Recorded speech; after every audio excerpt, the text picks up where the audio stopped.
বিদেশি শিক্ষার্থীদের কাছে পছন্দের গন্তব্যের মধ্যে উল্লেখযোগ্য দেশ কানাডা। প্রতিবছর উল্লেখযোগ্য সংখ্যক শিক্ষার্থী দেশটিতে যান উচ্চশিক্ষার জন্য।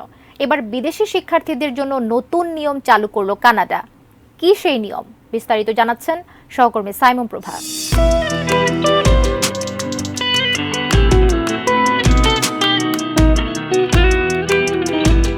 বাংলাদেশ এবং ভারতীয় ছাত্রদের মধ্যে সবচেয়ে জনপ্রিয় গন্তব্যের একটি কানাডা।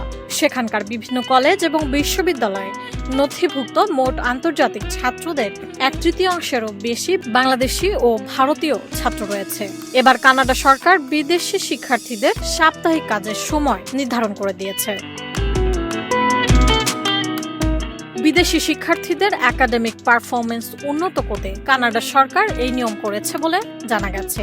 নতুন নিয়ম অনুযায়ী এখন থেকে বিদেশি শিক্ষার্থীরা সপ্তাহে 24 ঘন্টা কলেজ ক্যাম্পাসের বাইরে কাজ করতে পারবে। কারণ হিসেবে উল্লেখ করা হয়েছে পড়াশোনার চেয়ে কাজে বেশি ব্যস্ত থাকার কারণে তাদের একাডেমিক পারফরমেন্স উল্লেখযোগ্যভাবে কমে গেছে। জানা গেছে আগামী সেপ্টেম্বর মাস থেকে এই নিয়ম কার্যকর হবে। কানাডার অভিবাসন মন্ত্রী মার্ক মিলার বলেন, শিক্ষার্থীদের ক্যাম্পাসে প্রতি সপ্তাহে 20 ঘন্টার বেশি কাজ করার অনুমতি দেওয়ার অস্থায়ী নীতির মেয়াদ 30 এপ্রিল শেষ হবে। এটি আর বাড়ানো হবে না। তিনি আরও জানান, তাদের লক্ষ্য প্রতি সপ্তাহে ক্যাম্পাসের বাইরে শিক্ষার্থীদের কাজের সময়সীমা 24 ঘন্টায় কমিয়ে আনা। এর আগে আন্তর্জাতিক ছাত্রদের 20 ঘন্টার বেশি ক্যাম্পাসের বাইরে কাজ করার অনুমতি দেওয়া হয়েছিল।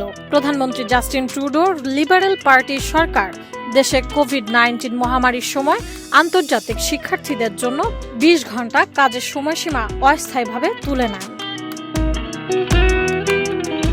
মিলার বলেন, শিক্ষার্থীদের সপ্তাহে 24 ঘন্টা পর্যন্ত কাজ করার অনুমতি দেওয়ার অর্থ তারা তাদের পড়াশোনায় আরও বেশি মনোযোগ দিতে সক্ষম হবে। ক্যাম্পাসের বাইরে কাজ করা, বিশেষ করে বিদেশি শিক্ষার্থীদের কাজের অভিজ্ঞতাও অর্জন হবে।